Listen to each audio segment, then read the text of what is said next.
Welcome friends to Vitor classes. So हम एक और वीडियो आपके लिए लेके आए हैं जो कि आपके एग्ज़ाम के पॉइंट ऑफ व्यू से बहुत इंपॉर्टेंट है। और ये 26 मई 2022 के CHSL के शिफ्ट 3 का सॉल्व पेपर है। तो चलिए इन क्वेश्चंस को हम सॉल्व करते हैं और देखते हैं कि क्या क्या इसके कैसे सॉल्व कर सकते हैं इन क्वेश्चंस को। तुम्हारा पहला सवाल ये है, तो हमें इसे कैसे सॉल्व करना है पहले हमें वो देखना पड़ेगा। तो चलिए इसे सॉल्व करते हैं हम लोग। तो सॉल्व करने के सबसे पहले हमेशा जब भी ऐसे क्वेश्चन सॉल्व करते हैं हम लोग, तो ये जो ऊपर का लाइन है, इस लाइन को हम लोग बोलते हैं वर्नाकुलर। और सबसे पहले हमेशा हम इसी का काम करते हैं, ठीक है। तो सबसे पहले इसके अंदर में जो भी है ये हम कर लेंगे। तो कितना था 12 एंड 2/3, या हिंदी में 12 से 2/3, 9 2/3। तो इसे हम लोग सॉल्व करेंगे तो ये आएगा 38/3 माइनस 29/3। इसे सॉल्व करेंगे अगर तो ये आएगा 9/3, तो ये आ गया 3, ठीक है। अब हम करेंगे इस ब्रैकेट के काम। तो इस ब्रैकेट का काम में क्या होगा, ये 16 1/5 है, तो ये जाएगा 81/5 डिवाइड बाई 3, मतलब 81/5 इंटू 1/3 27/5। अब इस 25/7 के साथ ये जो ब्रैकेट है मेरा, इस ब्रैकेट का काम करेंगे। तो इसमें अब क्या होगा, पहले इस ऑफ का काम करेंगे हम लोग। तो अगर ये ऑफ का काम करेंगे तो ये कितना हो जाएगा 35/2 इंटू ये आएगा 64/21। से सॉल्व करते हैं। ये 7 से कटेगा 5 बार में, ये कटेगा 3 बार में, ये कटा 32 बार में, तो ये आएगा 160/3। अब ये 27/3 आया था इस यहाँ से, इस पूरे ब्रैकेट से, और प्लस का सिंबल ये आ गया। तो अगर इन दोनों को जोड़ेंगे तो 5, तो एलसीएम लेंगे आएगा 15। इसे सॉल्व करेंगे आएगा टोटल 881। और इधर पे था आपका 46/5 बाहर पे, 9 इंटू 5 45 प्लस 1 46/5, दोनों आपस में डिवाइड में। तो अगर डिवाइड करेंगे तो 46/5, ये 15/881। इस तरीके से इसको हम लोग लिख सकते हैं, ठीक है। तो ये कटेगा आपका 3 टाइम में, फिर मल्टीप्लाई करिए आया 138/881। तो इस तरीके से इसको हम लोग सॉल्व कर सकते हैं। डी नंबर हमारा सही है। अगला क्वेश्चन हमारा ये है कि एक ठोस अर्धगोले का व्यास 14 सेंटीमीटर हो तो उसका कुल पृष्ठ क्षेत्रफल क्या होगा। और इंग्लिश में इसका बोला गया, if the diameter of a solid space 14 centimetre then what will the total surface area. तो इसमें सबसे इंपॉर्टेंट चीज़ क्या है कि हमें क्वेश्चन पता होना चाहिए कि फॉर्मूला क्या होना चाहिए, पता होना चाहिए, ठीक है। तो फॉर्मूला हमारा क्या होगा, तो फॉर्मूला के लिए फॉर्मूला होता है टोटल सरफेस एरिया का या कुल पृष्ठ का अर्धगोला का 3πr²। तो पाई का वैल्यू पता है हमें 22/7। आर यहाँ पे 14 नहीं है क्योंकि व्यास का दिया हुआ है, तो पहले आधा करेंगे तो ये आएगा 7। तो ये 7 का सॉरी स्क्वायर होगा, क्यूब नहीं। फॉर्मूला 3πr², तो 7 से काटे 7 बार में, तो इसको सॉल्व करेंगे, मल्टीप्लाई करेंगे तो आएगा 462। तो 462 सेंटीमीटर स्क्वायर, ठीक है। अगला क्वेश्चन हमारा ये है कि A and B working separately can do a piece of work in 21 days and 24 days. If they work for alternately with A begin the work, it would completed in. तो ऐसे question के लिए सबसे पहले क्या करेंगे कि पहले निकाल लेंगे दोनों की एफिशिएंसी क्या है, A का और B का, ठीक है। तो सबसे पहले काम करेंगे कि 21 और 24 का हम लोग निकालेंगे एलसीएम। वो उतना सारा वर्क मान सकते, तो मल्टीप्लाई करेंगे आएगा 168। तो 168 टोटल काम हो गया हमारा। तो ए कितना दिन में ख़त्म करता है, 21 दिन। उसका एफिशिएंसी कितना हो गया 168/21। तो ये ए का एफिशिएंसी है, ये हो जाएगा 8। और इसी तरीके से बी का एफिशिएंसी निकालेंगे 168/24, तो ये आएगा आपका 7, ठीक है। तो पहले दिन ए स्टार्ट कर रहा है, तो पहला दिन फर्स्ट डे 8 काम करेगा, सेकेंड डे बी 7 काम करेगा। तो पहले 2 दिन में कितना काम हो जाएगा 15 काम, ठीक है। हमें कहाँ तक काम जाना है 168 तक। तो हम सबसे पहले निकालेंगे कि सबसे पास कौन सा नंबर है जो 168 के आसपास, ऐसा कौन सा नंबर जो 15 से कटता हो, तो होगा 165, ठीक है। तो 15 इंटू अगर हम लोग 11 करते हैं, ठीक है, तो ये आएगा 165। मतलब 11 दिन ये लोग ऐसे करते काम जाएंगे ही, पहले ए फिर बी फिर ए फिर बी। तो ये हमने 2 दिन का निकाला था 15, तो ऐसा 2 दिन 11 आ रहा है, तो टोटल कितने दिन हो गए 22 दिन। तो 22 दिन तक काम करेंगे और 165 काम ख़त्म। बचा कितना काम हमारे पास? 3 दिन, तीन काम। एक दिन में एक कितना काम करता है? 8 काम। ठीक है, तो 8 दिन में अगर एक काम करता है तो टोटल हमें 3 काम करना है, तो कितना हो गया? 3/8। तो इस तरीके से इसको हम लोग सॉल्व कर सकते हैं। तो कितना आ गया हमारा? 22 3/8। Option number 3 is correct. ठीक है, अगला क्वेश्चन है हमारा ये कि थर्ड प्रोपोर्शनल और टू 81 एंड 27, और इसका हिंदी में बोलेंगे तृतीय अनुपात क्या होगा। तो सबसे पहले है, इसको लिख ले 81:27:x, बस इसे डिवाइड करें इस तरीके से। पहले इन दोनों को डिवाइड करें बराबर लेके, फिर इन दोनों को डिवाइड करें, जो आएगा वही आंसर हो गया। तो x इक्वल टू कितना आ गया आपका? 27 से काट लेते हैं, 3 टाइम में ये कटा 9 बार में, तो x इक्वल टू 9। तो ऑप्शन नंबर डी। अगला क्वेश्चन हमारा ये है कि स्टडी टेबल का अंकित मूल्य 3200 है। इसे लगातार 2 छूट के बाद 2448 में बेचा गया। यदि पहली छूट 10 है तो दूसरी छूट क्या होगी? ठीक है, तो इसे हम लोग कैसे सॉल्व करेंगे? तो सबसे पहला बात है, जो छूट होगा उसे हम मान लेते हैं x%। दूसरा छूट, पहला छूट तो पता ही है। तो पहला दाम कितना था? 3200। पहला छूट कितना? 10%, तो बचा कितना? 90%। फिर x% छूट मिला तो हो जाएगा 100 माइनस x बटा 100 बराबर कितना आएगा? 2 4 4 8। ये सब काट लें, यहाँ से 0 से 0 कटा, ये 0 से ये 0 कटा, फिर यहाँ से एक 0, ये काट सकते हैं हम लोग। अब जो बचा वाला पार्ट है सबको एक साथ ले आते हैं, तो इसको यही छोड़ देते हैं हम लोग, बाकी को ले जाते हैं। 2448 इंटू 10 डिवाइड बाई 9 इंटू 32। तो इस तरीके से इसको हम लोग लिख सकते हैं। जब इसको काटेंगे हम लोग तो ये आएगा टोटल 85। तो x इक्वल टू कितना आ गया आपका? 100 माइनस 85, तब 15। तो 15% छूट जो दूसरा वाला मिल रहा था। ठीक है, अगला क्वेश्चन, ये 3 अंकों की संख्या 2x3 3 से विभाजित हो तो x² प्लस x का मान क्या होगा? ठीक है, तो सबसे पहला चीज़ इसमें ये होगा कि कोई भी संख्या 3 से कब विभाजित होती है? जब वो उनको जोड़ के 3 से डिवाइड हो सकता है। ठीक है, तो 2x3, इसका मतलब हो गया 2 + x + 3, तो कितना आ गया? 5 + x। तो x में और हम लोग क्या जोड़े कि वो 3 से डिवाइड हो जाए? ठीक है, तो 1 भी जोड़ेंगे तो भी डिवाइड हो जाएगा। ठीक है, 4 जोड़ेंगे तो भी डिवाइड हो जाएगा, 7 जोड़ेंगे तो भी डिवाइड हो जाएगा। उसके बाद जोड़ेंगे मतलब 8 9 तो नहीं होगा, उसके बाद बाकी सब 2 डिजिट के नंबर आ जाएंगे। हम लोग यहाँ तक क्यों गए? 1 से भी कर सकते थे, इसलिए गए क्योंकि क्वेश्चन में लिखा हुआ है consider the maximum value of x। तो x का जो मैक्सिमम वैल्यू है हमें वो देखना है। तो 7 हो गया, तो 5 + 7 कितना आएगा? 12। तो ये 12 से कट जाएगा, तो x का वैल्यू कितना आ गया? 7। तो बस अब सब फॉर्म बैठाइए, 7² + 7, तो 49 + 7 56। अगला क्वेश्चन, 2 उम्मीदवारों के बीच एक चुनाव में 10% मतदाताओं ने अपना वोट नहीं डाला और 5% वोट अमान्य पाए गए। सफल उम्मीदवार को वैध का 55% प्राप्त हुआ और वो 1710 मतों से जीता है। कितने मतदाताओं का नामांकन हुआ? ठीक है, मतलब कितना वोटर इनरोल्ड थे। तो सबसे पहले हम लोग मान लेते हैं कि टोटल वोटर कितना था? x। ठीक है, तो 10% वोट लोगों ने वोट नहीं दिया। क्वेश्चन में बोला गया 10% of voters did not cast their vote. ठीक है, तो 10% वोट मतलब बचे कितने परसेंट? 90% वोटर्स ने वोट दिया है। इनमें से भी 5% को इनवैलिड मान लिया गया। तो इसमें से 5% गया तो कितने बचे? 95%। ठीक है, ये हो गया। अभी हमारे पास वोट है।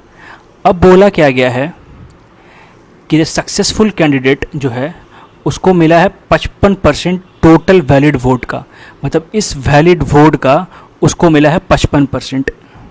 तो इसमें 55/100 कर दिया। तो जो हारा हुआ कैंडिडेट होगा उसको कितना मिला होगा, 45%, ठीक है। तो 90x/100 इंटू 95/100 का 45% ये मिला हारा हुआ कैंडिडेट को। अब बोला क्या कि जो जीता हुआ कैंडिडेट है वो हारा हुआ कैंडिडेट से कितने वोटों से जीता है, 1710 वोटों से।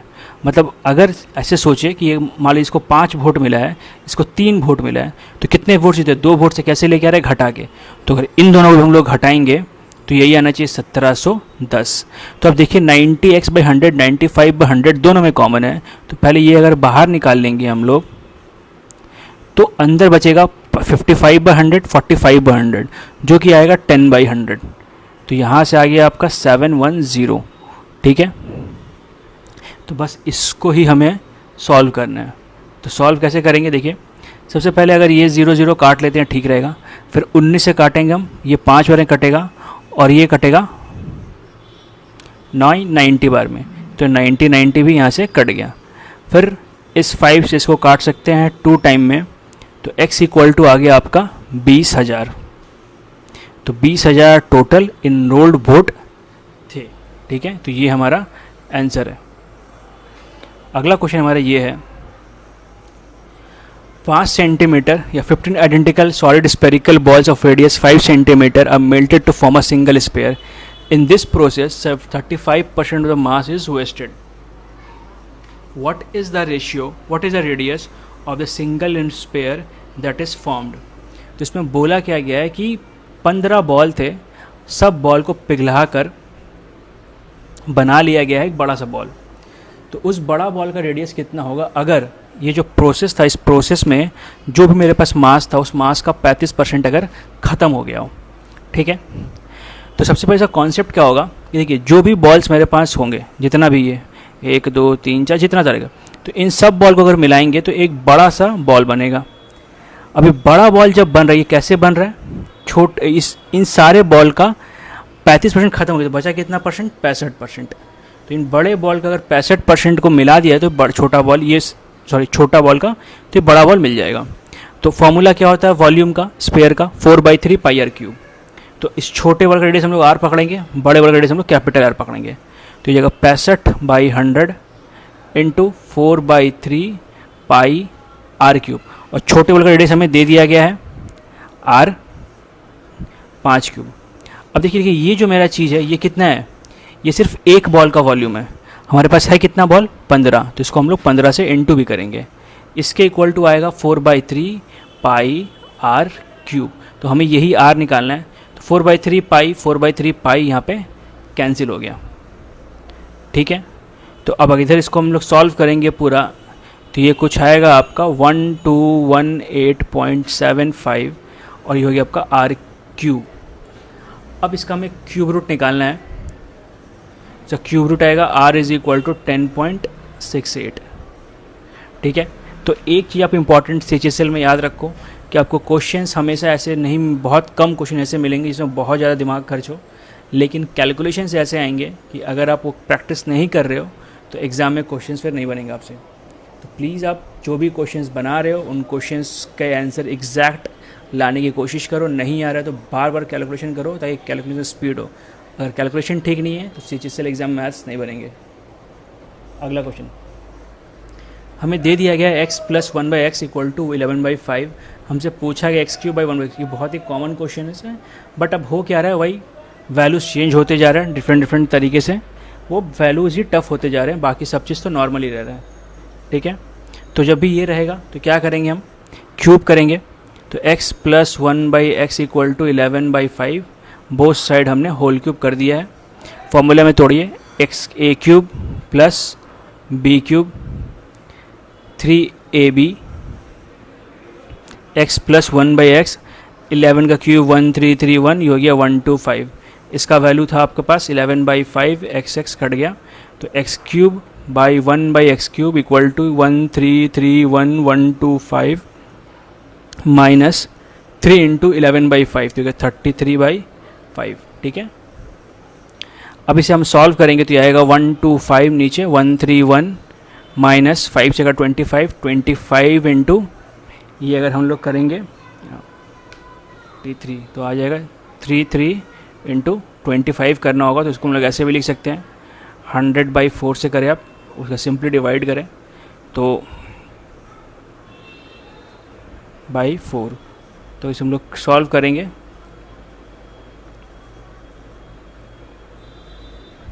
तो ये कुछ आएगा आपका 50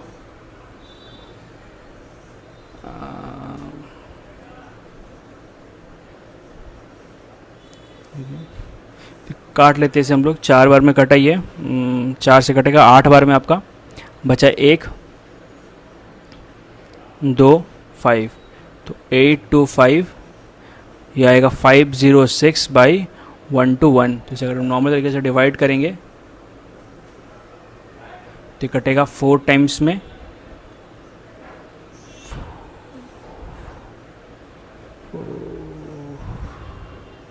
सॉरी 5 है ये 125, तो ये आएगा आपका 506 बचा, तो 4/6/125, ये हमारा आंसर फर्स्ट वाला है। अगला क्वेश्चन हमारा ये है, एक वर्ग की भुजा 5 सेंटीमीटर, भुजा को दुगना कर दिया जाए तो वर्ग का क्षेत्रफल कितना गुना बढ़ेगा। तो इसको ऐसे देख सकते हैं कि मान लीजिए एक वर्ग का अगर वैल्यू था 5 तो उसका क्षेत्रफल कितना हो जाएगा 5 स्क्वायर मतलब 25। अब बोला गया भुजा को दुगना कर देंगे, दुगना कितना हो गया 10, 10 का स्क्वायर 100, तो कितना गुना बढ़ गया 4 गुना। तो सिंपल सी बात है क्योंकि उसका जो क्षेत्रफल है वो स्क्वायर के हिसाब से बढ़ता है, तो हम लोग लिख सकते हैं कि इसको अगर दुगना बढ़ रहा है तो दुगना का स्क्वायर कितना होगा 4 टाइम्स, 3 गुना बढ़ता तो 9 टाइम्स। अगला क्वेश्चन, एक bus goes to Mumbai from Delhi at a speed of 60 km/h for 60% of the journey and covers remaining parts of the journey at the speed of 70 km/h. What is the average speed of the bus during the entire journey consideration? तो इस question का मतलब ये है कि एक बस है जो कि बॉम्बे से दिल्ली जा रही है और उस बॉम्बे दिल्ली जाने के लिए 60% का जो जर्नी है वो किस स्पीड से जाती है 60 km/h की स्पीड से, बाकी की जो जर्नी है वो जाती है 70 km/h की स्पीड से। तो पूछा गया आपसे कि कितना उसका एवरेज स्पीड है, तो एवरेज स्पीड का formula total distance by total time. Since इसमें डिस्टेंस प्रोवाइड नहीं किया गया है तो हम क्या करेंगे कि हम डिस्टेंस को मान लेंगे। तो डिस्टेंस हम मान लेते हैं 100 है हमारा, तो पहला गया है 60% मतलब 60 किलोमीटर, बचा 40, तो 60 कितने की स्पीड से गया है 60 किलोमीटर प्रति घंटा की स्पीड से, और ये है 70 किलोमीटर प्रति घंटा की स्पीड से। तो अगर इन दोनों को जोड़ देंगे, ये distance by speed, distance by speed, दूरी बटा समय, दूरी बटा गति, दूरी बटा गति, दोनों का समय निकल जाएगा। तो ये हो जाएगा समय आपका 1 और ये आएगा 4/7। तो इन दोनों को जोड़ेंगे तो टोटल कितना आ गया 11/7। डिस्टेंस हमें टोटल पता ही है जो कि है 100, तो अगर हम इसको अब डिवाइड कर देंगे, टोटल डिस्टेंस मेरा 100 बाई टोटल टाइम 11/7, तो हो जाएगा 700/11। सॉल्व करेंगे आएगा 63.63, जिसको हम लोग लिख सकते हैं 64। ठीक है, तो फिर कैलकुलेशन की बात आ गई, पॉइंट पे आपको डिवाइड करना पड़ेगा, नहीं कर पाएंगे तो एग्जाम में आंसर्स नहीं आएंगे। अगला क्वेश्चन, एक निर्माता किसी वस्तु को थोक व्यापारियों को 11% लाभ पर बेचता है, थोक व्यापारियों से 15% लाभ पर खुदरा विक्रेता को बेचता है। खुदरा विक्रेता बदले में उसके ग्राहक को 17,045 में बेचा, इससे 19% का लाभ होता है। निर्माता का लागत मूल्य क्या है? तो बड़ा सिंपल सा सवाल है। सब पहले x मान लीजिए, लागत मूल्य कितना लाभ पे बेचा 11%, तो 111/100 पे ये बेच रहा है। अब इस पर व्यापारी खरीदा, वो इस पर 15% लाभ कर रहा है, तो 115/100। अब जो ये है ग्राहक को बेचा 19% लाभ पे, तो 119/100 इक्वल टू 7045।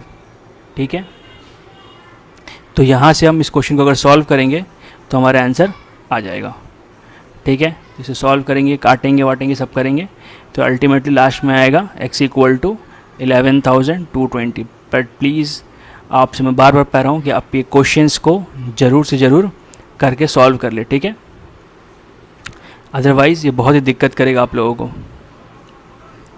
तो डी नंबर हमारा सही है। अगला क्वेश्चन, एक परीक्षा में 60 लड़कियों का औसत अंक 15 है, 40 लड़कों का औसत अंक 30 है।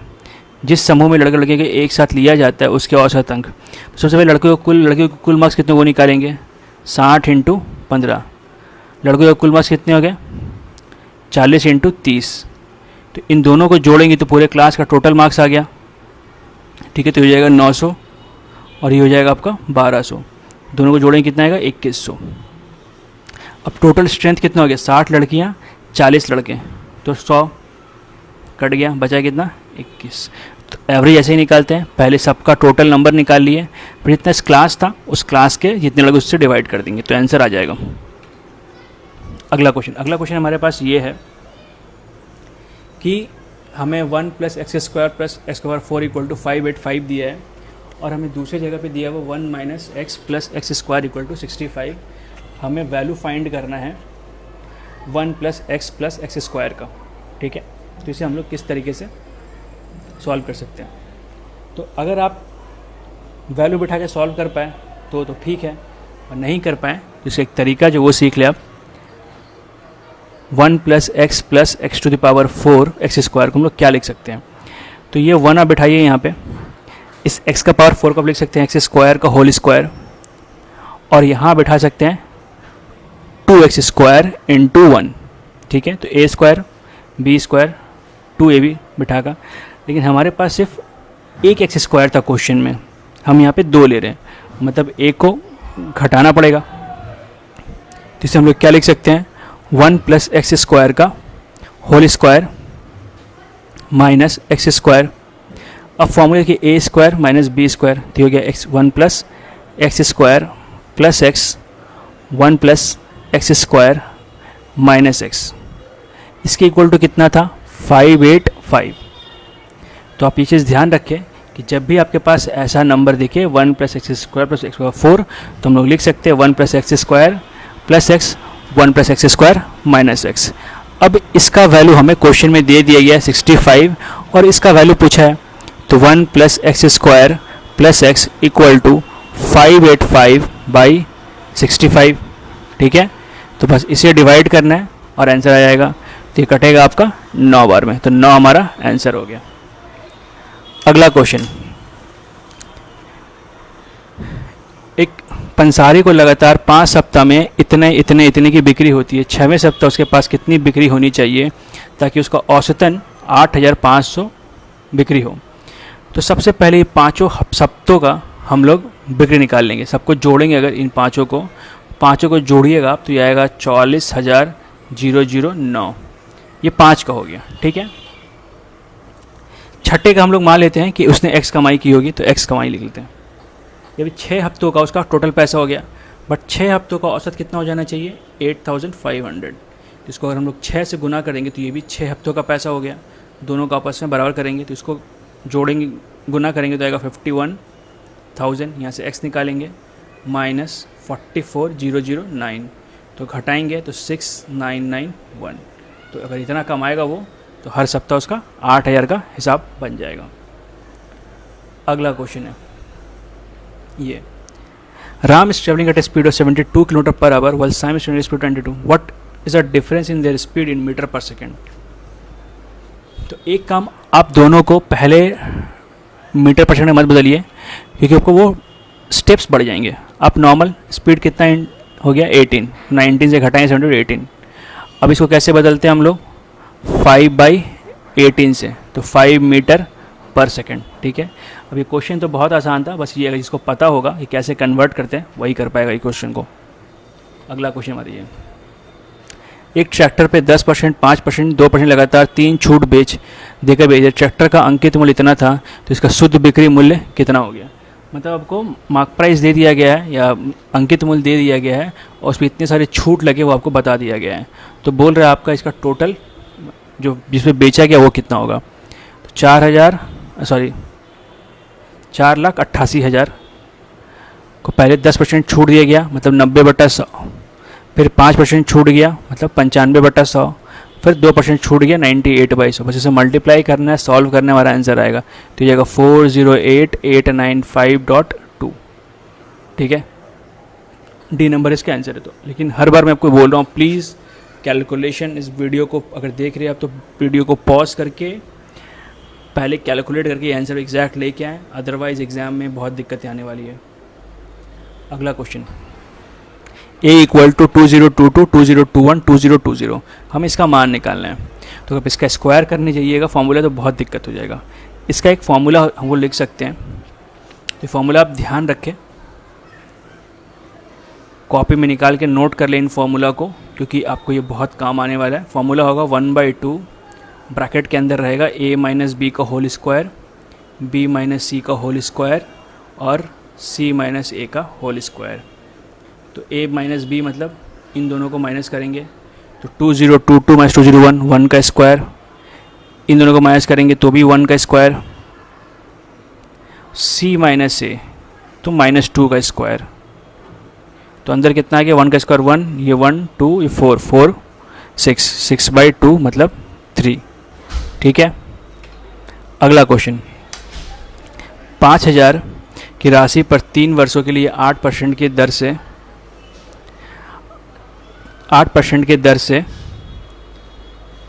चक्रवृद्धि ब्याज साधारण ब्याज के बीच का अंतर की गणना करें। मतलब इसका दोनों का डिफरेंस निकाल के हमें सॉल्व करना है कि कितना इसका इंटरेस्ट होगा।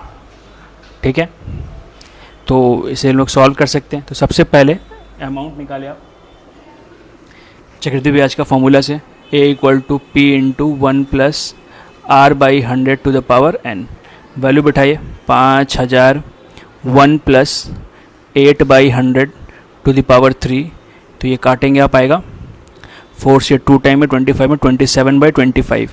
तो 5000 × 27/25 का क्यूब तो आएगा 6298.56।